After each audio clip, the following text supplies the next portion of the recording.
Welcome, friends. This is Harshad inviting you to listen to some of my short writings on philosophy, religion, psychology, spirituality, education, Krishnamurti, and nature. I hope you have a good listening. This is audio tape number 32. Article number 189, it is about education. It is interesting to read Helena Blavatsky's view on education.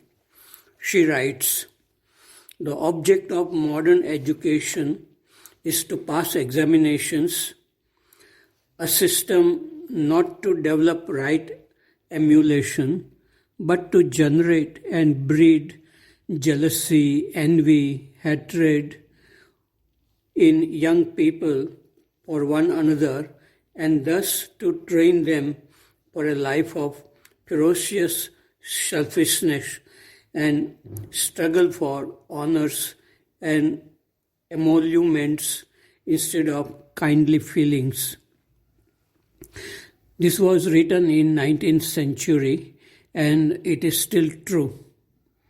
She also writes, "We should found schools where children should be above all be taught self-reliance, love for all men, altruism, mutual charity, and more than anything else, to think and reason for themselves. We would reduce the purely mechanical work of memory to an absolute minimum and devote the time to the development and training of the inner faculties and latent faculties. We should aim at creating free men and women, free intellectually, free morally, unprejudiced in all respects, and above all things, unselfish." It seems to me that it is easy to write but difficult to do it in real life. Krishnamurti made an attempt to do this. Article number 190, it is about being alone. Today is Sunday, but all days are like Sunday for me. No juice or tea available today in the school staff room. So I have come to the study center in Rishi Valley where Krishnamurti lived during his visits. Everything is very quiet here. Nobody is here in this room apart from me. I can see pink and red flowers from the window of this room and listen to birds chirping in trees around. It is wonderful to sit quietly. We waste time in reading about politics, corruption, and violence in the world. Does this really help us and the world? The most creative time is when we can sit quietly and forget the problems of the world. The real problem is the restlessness of our own mind. The creative time is when the mind is silent and attentive and the heart filled with love, not emotional love, not verbal love, love which purifies the mind and the heart and which brings newness every day. Human beings are capable of such love. It cannot be taught in schools. One can get a glimpse of it in the life and writings of spiritual teachers like Buddha, Ramakrishna, Raman Maharshi, Krishnamurti, and many others. Article number 191, it is also about education. It was a pleasure to go up the meditation hill today morning, to sit quietly, to look at the valley, and to dream a bit about the beauty of nature and human beings. Some people who read a lot newspapers and magazines, watch TV news and participate in social media do not feel happy about human existence. What we get from life depends a lot on what we really want. Beauty and ugliness, joy, pleasures and suffering exist everywhere. Getting the right direction in childhood and youth is very important. If the childhood and youth are spent in searching for illusory pleasures, it is very difficult to find happiness and love in old age. This is also expressed in a Hindi song from film Tisri Kasam, Sajan Re Jhoot Mat Bolo. Article number 192, it is about Krishnamurti and tradition.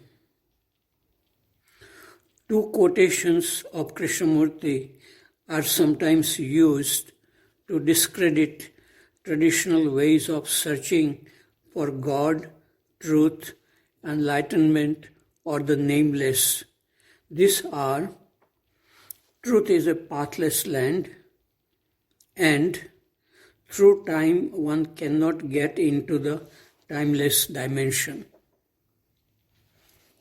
These sentences can be explained logically, and the logic is simple and true. However, one does not get into the timeless dimension through logic or through intellectual understanding.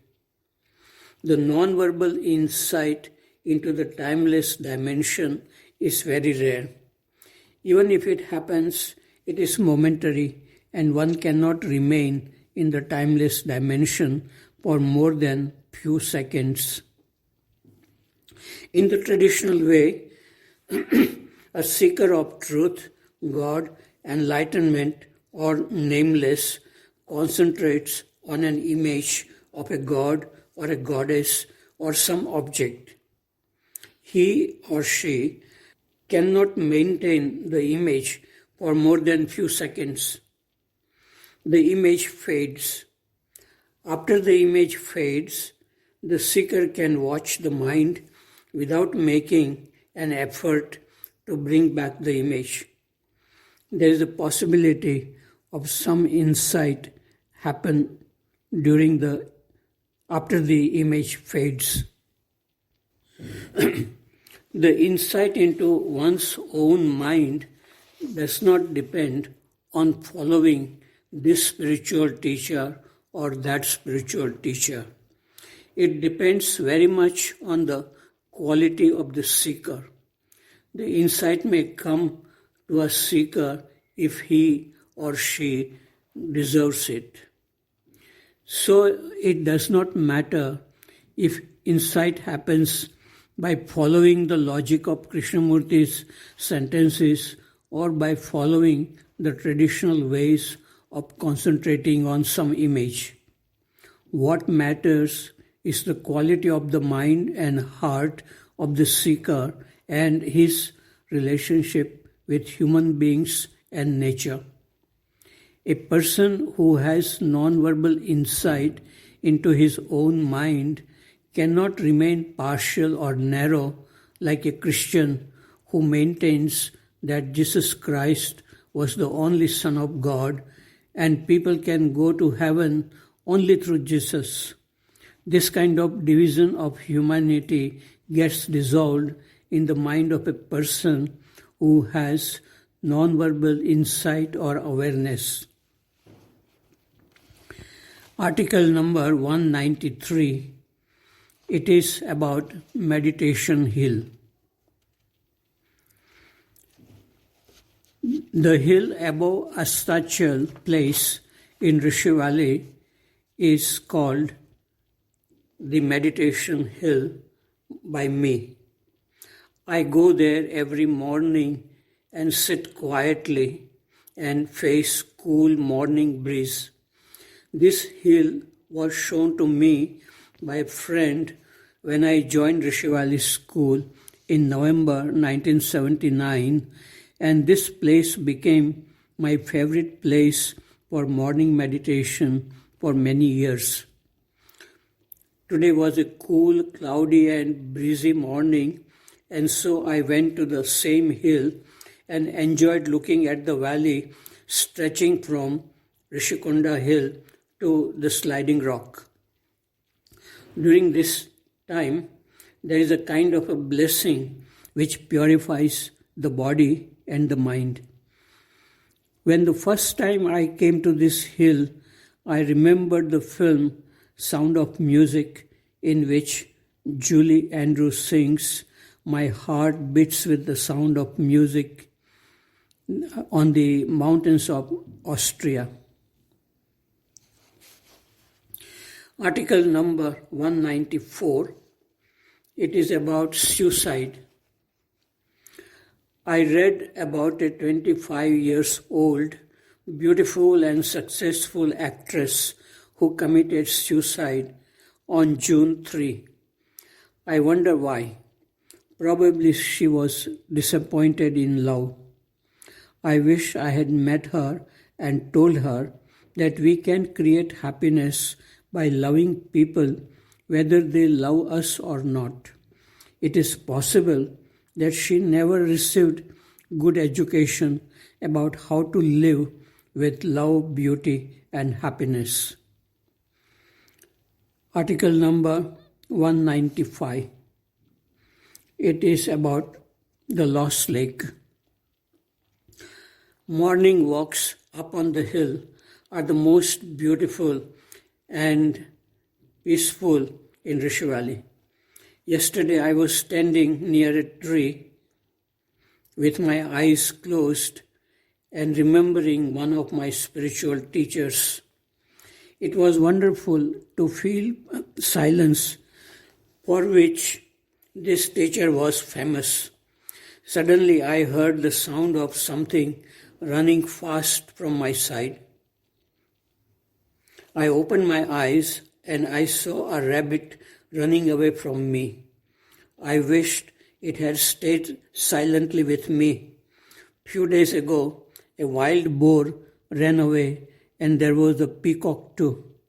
I wish we all can live peacefully without fear and pray for human beings who have taken the wrong path of destroying nature and killing birds and animals for food, pleasures and fashions.